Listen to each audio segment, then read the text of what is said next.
Hello students, आज हम लोग C++ का डिस्ट्रक्टर का टॉपिक देखने वाले हैं। हम लोग इसके पहले कंस्ट्रक्टर पढ़ चुके हैं। आज हम लोग डिस्ट्रक्टर का टॉपिक देख लेते हैं। डिस्ट्रक्टर का फर्स्ट पॉइंट है, it is a special member function. It is a special member function. यही पॉइंट हम लोगों के पास कंस्ट्रक्टर में भी था। It is a special member function because destructor name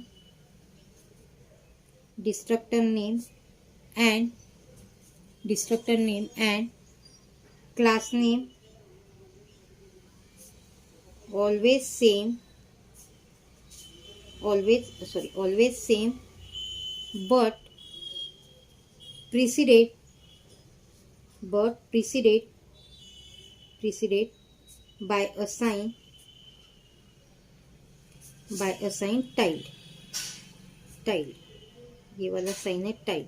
ठीक है, डिस्ट्रक्टर नेम और क्लास नेम सेम रहेगा, बट आपको डिस्ट्रक्टर इंडिकेट करने के लिए उसको एक साइन अटैच करना है जिसका नाम है टाइल्ड, क्योंकि कंस्ट्रक्टर नेम और क्लास नेम भी वहां पे सेम था, बराबर है।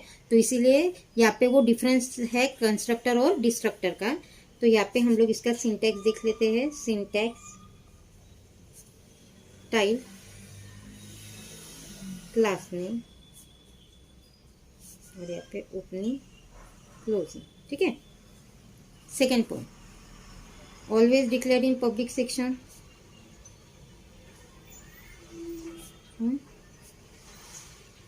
पब्लिक सेक्शन, ठीक है। Next, they have no return type.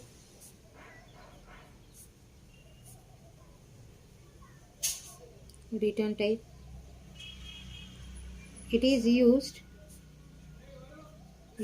to destroy memory,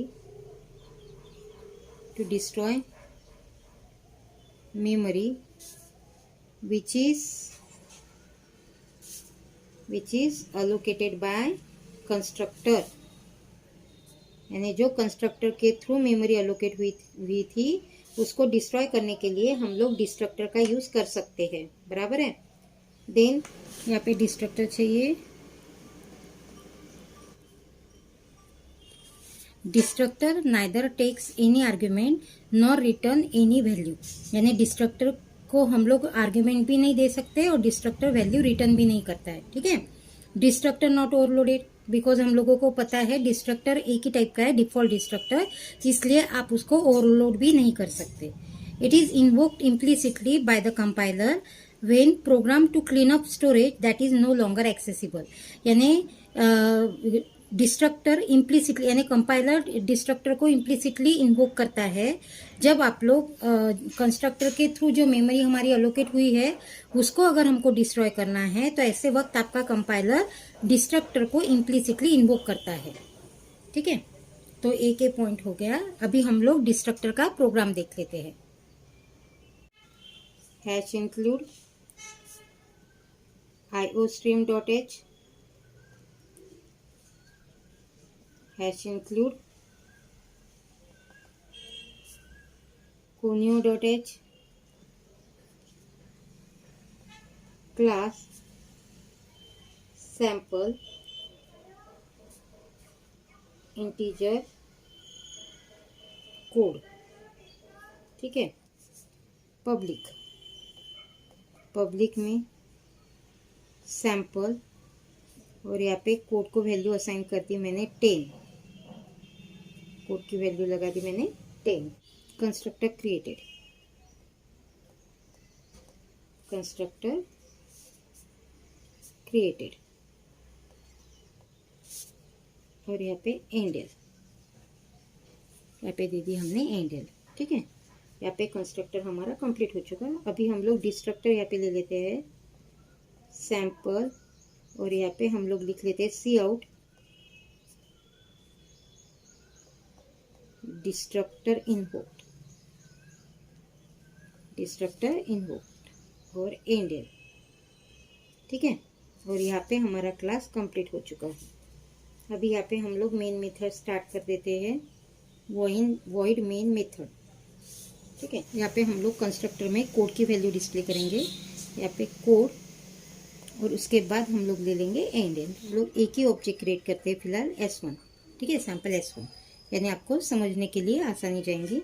और फिर यहाँ पे मैंने गेट CH देखे क्लोज कर दिया, गेट CH, ठीक है, और यहाँ पे क्लोज। यहाँ पे हमको डिस्ट्रक्टर को कॉल करने की ज़रूरत नहीं है। डिस्ट्रक्टर इन्वोक होता है जब हम लोग क्लोजिंग ब्रेस पे आते हैं। हमारे प्रोग्राम के जब क्लोजिंग ब्रेस पे हम आएंगे तो कर्सर फिर से क्लास में जाने वाला है, चेक करेगा डिस्ट्रक्टर है क्या, और अगर डिस्ट्रक्टर है तो उसकी बॉडी वो एग्जीक्यूट कर लेगा। यहाँ पे हम लोग देख लेते हैं रैम और यहाँ पे आउटपुट स्क्रीन, ठीक है, रैम एंड आउटपुट स्क्रीन।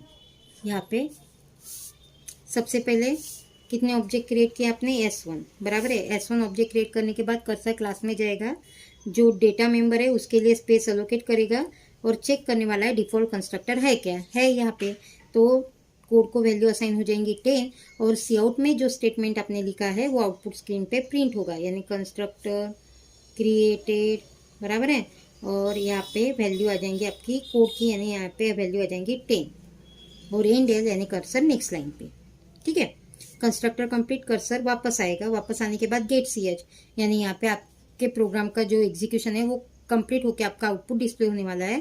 तो उसके पहले कर्सर क्लास में जाएगा और चेक करेगा कि डिफॉल्ट डिस्ट्रक्टर है क्या। तो यहाँ पे हम लोगों के पास है, तो उसकी जो बॉडी है वो यहाँ पे वो जो लिखा है आपने, तो उस यानी इससे जो एलोकेट हुई है रैम में मेमोरी वो तो डिस्ट्रॉय होने वाली ही है जो स्पेस है, और हमने जो स्टेटमेंट यहाँ पे लिखा है वो यहाँ पे प्रिंट हो जाएगा, यानी डिस्ट्रक्टर इन्वोक। यानी आपको पता चलना चाहिए, इसलिए मैंने यहाँ पे स्टेटमेंट लिखा था कि कर्सर, क्योंकि हमने डिस्ट्रक्टर को कॉल नहीं किया है, तो जब हम लोग क्लोजिंग ब्रेस पे आते हैं तो कर्सर फिर से क्लास में जाके चेक करने वाला है डिफॉल्ट डिस्ट्रक्टर है क्या। डिस्ट्रक्टर तो डिफॉल्ट ही रहता है, डिस्ट्रक्टर है क्या, अगर है तो उसकी बॉडी वो एग्जीक्यूट कर लेगा, ठीक है। तो इस तरीके से आपको आउटपुट मिलने वाला है।